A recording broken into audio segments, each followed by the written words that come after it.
mpagaze ngaha nshimira Imana je ku munsi wa gatatu nari naje ngaha kugira ngo nkore umutwaro pasiteri, ariko maze kwinjira hajya mu biro kwa pasiteri arambaza ati uragwaye ushaka ndagusengera.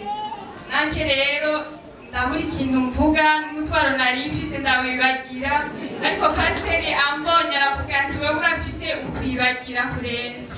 Nanje rero ndumva yuko n'ivyo n'imitwaro nari mfise n'ingwara nari mfise ndibagira n'ikintu na kimwe, ariko pasiteri aransengera araheza arabona ibimboshe, arambwira yuko mboshwe amaguru, abadayimoni bamboshe, mboshwe amaboko, umutwe ngo nambaye kasike, ndumva ndataye ubwenge. Hama rero je aca aransengera acavuga ati reka ndagusengere ubohoye, aca aransengera hama ndataha. Nasanzwe ndwaye n'amaso nambara amarori, hama ntashitse muhira ndavuga ati je pasiteri yansengeye kandi yambwiye ko nambaye kasike, ureni kasike ya nayikize nabohotse n'amarori ndayakuye, ubunye je nabohotse ndakura amarori. Kuva uwo munsi wa gatatu gushika n'isasi ndasubira kwambara amarori, kandi kare ntambara n'umwanya ntayambaye, ibizunguzungu vyaca bifata umutwe nyine ukamera ukuntu, mugabo ubu numva afise amahoro. Urakomeye hose. Urakomeye. Ubu uribuka? Uribuka? Yego turibuka.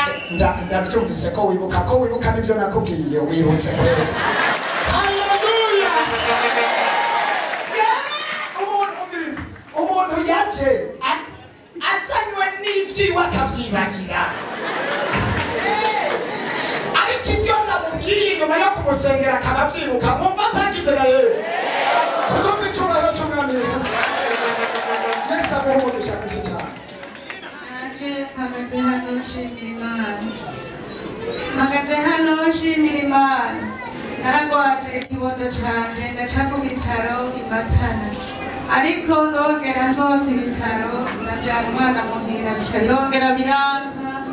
Nshitse muhira vyanse bati jana umwana iyo bakurangiye hiyo i Bujumbura. Hanyuma ndiko ndibaza kuza nkumva mfise umubabaro, ti umwana ingene bamuteye inshinge nyinshi, none nsubiza hehe umwana? Jewe yanse gukira nakundi, nguma nihebura.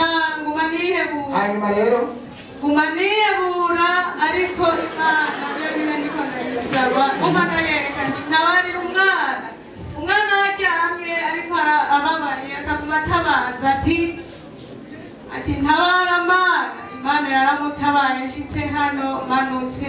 aha wamenye gute? Nashikanwe na bombe yantegereye hariya ku Musaga. Naca arakwereka? Egome, uwo bita Gaso. Hanyuma nshitse hano dusanga ngo uratashe, baraduha indaro baragutelefona mw'ijoro, urya muzamu ati ntibikunda tutamutelefone, bagutelefone baraduha indaro.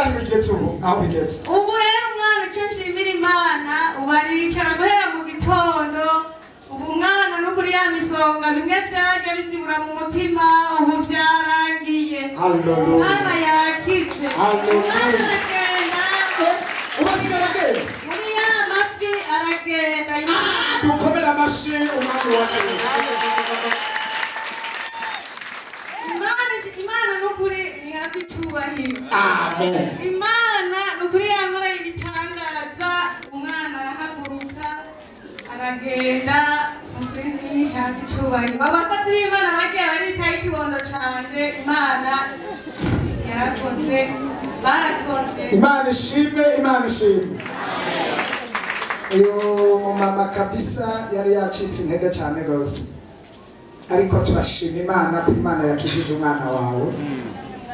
Twarakoze, nari nakubwiye ati wizere umwana wawe azokira, none dushima Imana ko Imana agukijije.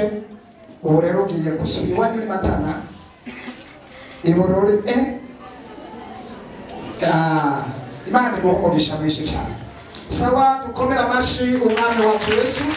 Urumva ko Imana iri ku kazi. Yesu nashimwe.